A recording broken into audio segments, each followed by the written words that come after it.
ಪಶ್ಚಿಮ ಬಂಗಾಳ ಕೋಲ್ಕತ್ತಾದ ಆರ್ಜಿಕರ್ ಸರ್ಕಾರಿ ಆಸ್ಪತ್ರೆಯಲ್ಲಿ ಟ್ರೈನಿ ವೈದ್ಯೆಯ ಮೇಲೆ ಅತ್ಯಾಚಾರ ಎಸಗಿ ಕೊಲೆ ಮಾಡಿದ ಪ್ರಕರಣವನ್ನ ಖಂಡಿಸಿ ಬೆಳಗಾವಿಯಲ್ಲಿ ಬೃಹತ್ ಪ್ರತಿಭಟನೆ ಮಾಡಲಾಯಿತು. ಇಂದು ಬೆಳಗಾವಿಯ ಡಿಸಿ ಕಚೇರಿ ಮುಂದೆ ಬೀಮ್ಸ್ ಹಾಗೂ ಕೆಎಲ್ಇ ಟ್ರೈನಿ ವೈದ್ಯಕೀಯ ವಿದ್ಯಾರ್ಥಿಗಳು ಬೃಹತ್ ಪ್ರತಿಭಟನೆ ಮಾಡುವ ಮೂಲಕ ಜಿಲ್ಲಾಧಿಕಾರಿ ಮೊಹಮ್ಮದ್ ರೋಷನ್ ಅವರಿಗೆ ಮನವಿ ಸಲ್ಲಿಸಿದರು. ಈ ವೇಳೆ ಮಾತನಾಡಿದ ಡಾಕ್ಟರ್ ಅನನ್ಯ ಅವರು, ಟ್ರೈನಿ ವೈದ್ಯ ಮೇಲೆ ಅತ್ಯಾಚಾರ ಎಸಗಿ ಕೊಲೆ ಮಾಡಲಾಗಿದೆ. ಇಂತಹ ನೀಚ ಕೃತ್ಯ ಎಸಗಿದವರ ಮೇಲೆ ಕಠಿಣ ಕ್ರಮ ಕೈಗೊಳ್ಳಬೇಕು ಹಾಗೂ ಬೆಳಗಾವಿಯಲ್ಲಿ ಎಲ್ಲಾ ವೈದ್ಯಕೀಯ ವಿದ್ಯಾರ್ಥಿಗಳಿಗೆ ರಕ್ಷಣೆ ನೀಡಬೇಕು ಎಂದು ಆಗ್ರಹಿಸಿದರು.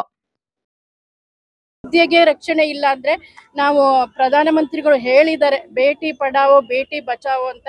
ಈಗ ಮಕ್ಕಳನ್ನ ಓದಕ್ ಕಳಿಸಿ ಅಲ್ಲೇ ಸತ್ತು ಹೋದ್ರು ಅಂದ್ರೆ ಇದಕ್ಕೊಂದು ಇಷ್ಟು ದುರ್ವಿಧಿ ನಮ್ಮ ದೇಶಕ್ಕೆ ಬರಬಾರ್ದು. ನಮ್ಮ ದೇಶದ ಪ್ರಪ್ರಥಮ ಸಿಟಿಸನ್ ಅಂದ್ರೆ ಪ್ರಜೆನೇ ಮಹಿಳೆ ಆಗಿದ್ದಾರೆ. ಇದನ್ನ ಅವ್ರು ಗಮನಿಸಬೇಕು. ನಮ್ಮ ದೇಶದ ಪ್ರಧಾನಮಂತ್ರಿಗಳಾಗಿರ್ಬೋದು ಅಥವಾ ರಾಷ್ಟ್ರಪತಿಗಳಾಗಿರ್ಬೋದು ಇದನ್ನ ಮನಗಂಡು ಇದು ಒಂದೇ ಅಲ್ಲ, ವೈದ್ಯರಿಗೆ ಅಂತ ಅಷ್ಟೇ ಅಲ್ಲ, ಎಲ್ಲ ಹೆಣ್ಣು ಮಕ್ಕಳು ಈಗ ಹೊರಗಡೆ ಕೆಲ್ಸಕ್ಕೆ ಹೋಗಕ್ಕೆ ಇಷ್ಟಪಡ್ತಾರೆ. ಅವರಿಗೆ ಒಂದು ರಕ್ಷಣೆ ಕೊಡ್ಲಿಲ್ಲ ಅಂದ್ರೆ ನಮ್ಗೆ ಇದೊಂದು ದುರ್ವಿಧಿ ಅಂತ ಹೇಳ್ಬೋದು. ಇಷ್ಟು ಕೆಟ್ಟ ಕಾಲ ಬರಬಾರ್ದಾಗಿತ್ತು. ಇದನ್ನ ನಾವಷ್ಟೇ ಅಲ್ಲ, ನಾವು ನಮ್ಮ ಮಕ್ಕಳಿಗೆ ಹೇಳಬೇಕು. ನಮ್ಮ ಅಕ್ಕಪಕ್ಕ ಇರೋ ಗಂಡು ಮಕ್ಕಳು ಇದನ್ನ ಕಲ್ತ್ಕೋಬೇಕು.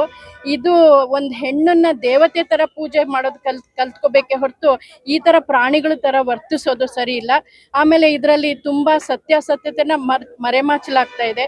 ಇದನ್ನ ನಾವೇನ್ ಹೇಳ್ತೀವಿ ಅಂದ್ರೆ, ಯಾರು ಅತ್ಯುತ್ತಮ ನ್ಯಾಯಾಧೀಶರಿರ್ಬೋದು ಯಾರಾದ್ರೂ ಬಂದ್ಬಿಟ್ಟು ಇದನ್ನ ಕರೆಕ್ಟಾಗಿ ಸತ್ಯನ ಹೊರಗೆ ತರಬೇಕು. ಮತ್ತೆ ಹೆಣ್ಣು ಮಕ್ಕಳಿಗೆ ರಕ್ಷಣೆ ಕೊಡದೇ ಇರೋ ದೇಶದಲ್ಲಿ ನಮಗೆ ಪ್ರಜೆಗಳು ಅಂತ ಅನ್ನಿಸ್ಕೊಳ್ಳಕ್ಕೆ ಇದೊಂದು ವೇದನೆ ಆಗ್ತಾ ಇದೆ. ಇದರಿಂದ ನಾವು ನಮ್ಮ ಮಕ್ಕಳು, ನಮ್ಮ ಸುತ್ತಮುತ್ತಲಿರೋ ಅಣ್ಣ ತಮ್ಮಂದ್ರು, ದಯವಿಟ್ಟು ನೀವು ನಿಮ್ಮ ಸುತ್ತಮುತ್ತಲು ಇರೋ ಹೆಣ್ಣು ಮಕ್ಕಳಿಗಾಗಿರ್ಬೋದು ಒಂದು ಮನುಷ್ಯರ ತರ ವರ್ತಿಸ್ರಿ. ಮೃಗಗಳು ಕೂಡ ಈ ತರ ಯಾರು ವರ್ತಿಸಲ್ಲ. ಮೃಗಗಳು ಕೂಡ ಯಾವುದೇ ಇನ್ನೊಂದು ಮೃಗದ ಜೊತೆ ವರ್ತಿಸಿದಾಗ ಈ ತರ ಸಾಯಿಸೋಷ್ಟು ಕೆಟ್ಟ ಪರಿಸ್ಥಿತಿ ಮೃಗಗಳಿಗಿಲ್ಲ. ನಮಗ್ಯಾಕೆ ಈ ತರ ಪರಿಸ್ಥಿತಿ ಬಂತು ಅಂತ ಇದನ್ನ ನಾವು ಯೋಚನೆ ಮಾಡಿದಾಗ ನಾವು ದೇಶ ಎಲ್ಲಿ ಮುಂದುವರಿತಿದೆ, ನಾವು ಹೇಳ್ತೀವಿ ನಮ್ಮ ದೇಶ ಡಿಜಿಟಲಿ ಮುಂದುವರೆದಿದೆ, ದುಡ್ಡಿನಲ್ಲಿ ಮುಂದುವರೆದಿದೆ, ಎಲ್ಲದರಲ್ಲಿ ಮುಂದುವರೆದಿದೆ. ಆದ್ರೆ ಗುಣಗಳಿಗೆ ಬಂದಾಗ ನಾವು ಯಾಕೆ ಹಿಂದೆ ಹೋಗ್ತಾ ಇದೀವಿ ಅಂತ ನನಗೆ ಅರ್ಥ ಆಗ್ತಾ ಇಲ್ಲ. ದಯವಿಟ್ಟು ಎಲ್ಲರೂ ಇದನ್ನ ಗಮನಿಸಬೇಕು.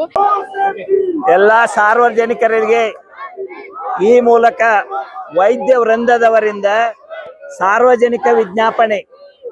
ಕಲ್ಕತ್ತಾ ಆಸ್ಪತ್ರೆಯಲ್ಲಿ ನಮ್ಮ ವೃತ್ತಿನಿರತ ವೈದ್ಯೆಯ ಮೇಲೆ ಅತ್ಯಾಚಾರ ಎಸಗಿ ಆ ಮಹಿಳೆಯನ್ನ ಕೊಂದು ಹಾಕಿದ್ದಾರೆ.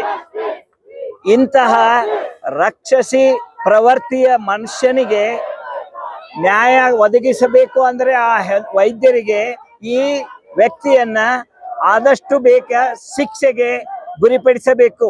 ಅತ್ಯಂತ ಕಠಿಣ ಶಿಕ್ಷೆ ಆಗಲೇಬೇಕು. I want to convey here to all the people of this country that unless the safety is provided to the duty performing doctors, the health system cannot improve. Please understand this. This demon act of this great horrible fellow who should be punished as early as possible without tampering the truth, and justice must be met. And if this happens, then only people will be willing to work. Otherwise the doctors will not be able to work. Please understand, no safety, no duty. And unless the justice is provided, the people will not be willing to come forward and save the mankind.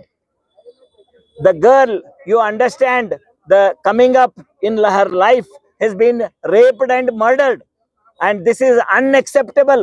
Think about their parents, and if your children are also in this, how you would have felt about it.